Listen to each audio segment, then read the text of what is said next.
السلام علیکم دوستو آج ہم ذکر کر رہے ہیں حضرت اسرائیل علیہ السلام کا۔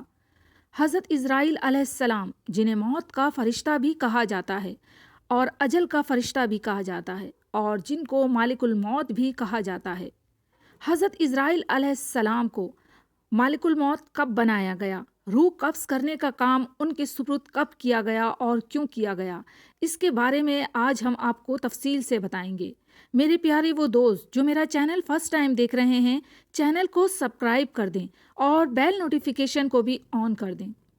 حضرت امام جعفر صادق علیہ السلام سے روایت ہے کہ جب خداوند عالم نے حضرت آدم علیہ السلام کو خلق کرنے کا ارادہ کیا، یعنی بنانے کا، پیدا کرنے کا ارادہ کیا، تو جناب جبرائیل کو زمین کے مختلف حصوں سے مٹھی بھر خاک لینے بھیجا تاکہ ان سے حضرت آدم علیہ السلام کو خلق کر سکیں۔ جبریل علیہ السلام نے جیسے ہی زمین سے خاک اٹھائی، زمین نے سوال کیا کہ آدم کی خلقت سے خدا کا کیا مقصد ہے؟ تو جبریل علیہ السلام نے کہا، مقصد یہ ہے کہ ان کو اور ان کی ذریت پر عبادت کی ذمہ داریاں ڈالی جائیں، اور ان میں سے جو اطاعت کرے اسے ہمیشہ کے لیے جنت میں رکھا جائے، اور جو ان میں سے نافرمانی کرے اسے تاابد جہنم کی آگ میں عذاب دیا جائے۔ زمین نے جبرائیل علیہ السلام سے یہ باتیں سنی تو اسے خدا کے حق کی قسم دے کر کہا کہ میرے وجود سے خاک نہ لے جاؤ، کیونکہ مجھ میں خدا تعالیٰ کے عذاب کی طاقت نہیں ہے۔ یعنی کہ مٹی ڈر گئی اور حضرت جبریل علیہ السلام کو اللہ کی قسم دے کر کے، واسطہ دے کر کے اپنے آپ سے خاک چھیننے کی اجازت نہ دی اور منع کر دیا۔ لہٰذا جبریل علیہ السلام زمین سے کچھ اٹھائے بغیر ہی واپس پلٹ آئے اور اللہ تعالیٰ سے عرض کی، زمین نے مجھے تیری بزرگی اور عزت کی قسم دی، لہٰذا میں نے اس میں سے کچھ بھی نہ اٹھایا۔ خدا تعالیٰ نے میکائیل علیہ السلام کو بھیجا، اور جب میکائیل علیہ السلام بھی واپس آ گئے بنا مٹی لیے اور اسرافیل کو بھی خاک لانے پر مامور کیا، تو زمین نے ان کو بھی قسم دی کہ کچھ نہ اٹھائیں، اور وہ بھی اسی طرح بغیر کچھ اٹھائے پلٹ آئے۔ انہیں زمین پر رحم آ گیا اور انہوں نے مٹھی بھر خاک نہ اٹھائی۔ اللہ تعالیٰ نے جناب اسرائیل علیہ السلام کو خاک لانے پر مامور کیا۔ اسرائیل علیہ السلام جب زمین سے خاک اٹھانے لگے تو زمین نے انہیں خدا کی بہت قسمیں دیں کہ وہ اس میں سے کچھ نہ اٹھائیں، لیکن انہوں نے ایک نہ سنی اور کہا، میں اپنے خدا کے حکم کی مخالفت سے ڈرتا ہوں اور تیری آہ گزاری کی وجہ سے ہرگز اپنے خداوند کے حکم کی خلاف ورزی نہیں کروں گا۔ لہٰذا مختلف مقامات سے خاک اٹھائی اور اللہ تعالیٰ نے ان کی حوصلہ افزائی کی اور فرمایا، چونکہ تو نے خاک لانے میں میرے حکم کی تعمیل کی ہے اور زمین کی فریاد پر اس پر رحم نہیں کیا ہے، لہٰذا اولاد آدم کی روح قبض کرنے پر میں تجھے مامور کرتا ہوں تاکہ کسی پر رحم نہ کھائے اور ماں کی گود میں موجود شیر خوار بچے کی روح کو قبض کر سکے اور ماں اور اس کے بچوں میں جدائی ڈال سکے۔ حضرت اسرائیل علیہ السلام نے عرض کی، اے اللہ، مجھے اس خوفناک اور دردناک عمل کیوں سونپا ہے کہ اس کی وجہ سے مخلوقات میں سے مجھے کوئی محبت نہیں کرے گا؟ تو اللہ تعالیٰ نے جواب دیا کہ کوئی بھی کسی کو یہ نہیں کہے گا کہ فلاں کی روح اسرائیل نے، یعنی فلاں کو موت جو دی ہے وہ اسرائیل نے دی ہے۔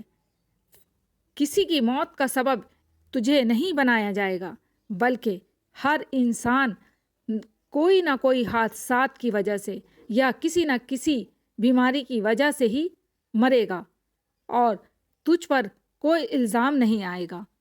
تو یہ تھا دوستو واقعہ حضرت اسرائیل علیہ السلام کا، کہ کس طرح حضرت اسرائیل علیہ السلام کو روح قبض کرنے کا کام سونپا گیا۔ اب چلتے ہیں کہ حضرت اسرائیل علیہ السلام کس طرح لوگوں کی روح قبض کرتے ہیں، کچھ حیرت انگیز اور دلچسپ واقعات۔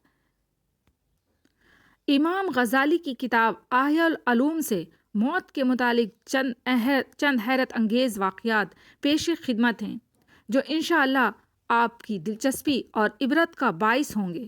حضرت امام غزالی رحمۃ اللہ علیہ نے باب باندھا ہے ملک الموت کی آمد پر حیرت ظاہر کرنے والے واقعات۔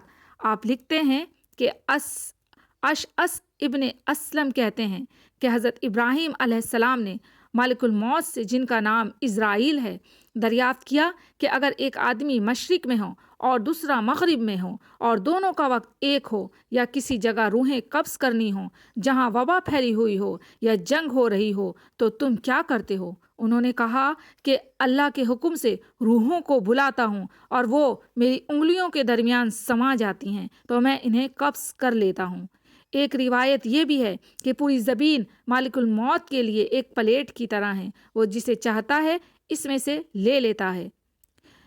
دوسرا واقعہ آپ کے ساتھ بیان کرتے ہیں۔ وہب ابن منبع کہتے ہیں کہ ایک بادشاہ نے کسی جگہ جانے کا ارادہ کیا، پہننے کے لیے بہترین لباس منگوایا، سواری کے لیے بہترین سواری منگوائی، اس پر سوار ہو کر بڑی شان و شوکت اور متکبرانہ انداز سے نکلا کہ اس کے نزدیک کسی آدمی کی کوئی اہمیت نہیں تھی۔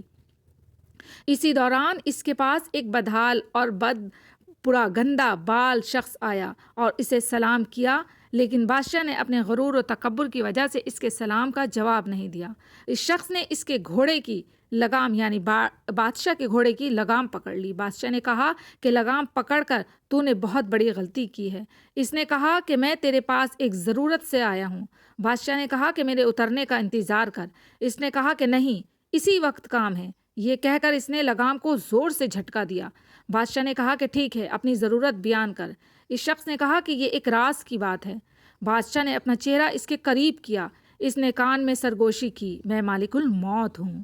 یہ سن کر بادشاہ کا رنگ متغیر ہو گیا اور زبان لڑکھڑا گئی۔ وہ کہنے لگا، مجھے اتنی مہلت دے کہ میں گھر واپس جاؤں اور اپنی بعض ضروریات پوری کر لوں اور اپنے اہل و عیال کو الوداع کہہ دوں۔ مالک الموت نے کہا کہ اب اس کی اجازت نہیں، اب کبھی تو اپنے گھر والوں کو اور اپنے مال و متاع کو نہیں دیکھ سکے گا۔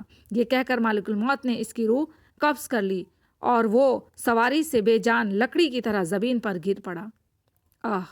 تیسرا واقعہ، حضرت امش روایت کرتے ہیں کہ مالک الموت حضرت سلیمان علیہ السلام کی مجلس میں آئے اور ان کے ساتھیوں میں سے ایک کو گھورنے لگے۔ جب مجلس برخاست ہوئی تو اس شخص نے حضرت سلیمان علیہ السلام سے پوچھا، یہ کون شخص تھے جو مجھے اس طرح گھور رہے تھے؟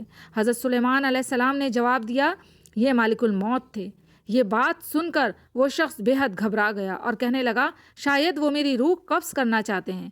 حضرت سلیمان علیہ السلام نے اس سے دریافت کیا، تم کیا چاہتے ہو؟ اس شخص نے جواب دیا کہ میں چاہتا ہوں کہ آپ ان سے بچائیں اور ہوا کو حکم دیں کہ وہ مجھے اڑا کر کہیں دور لے جائے۔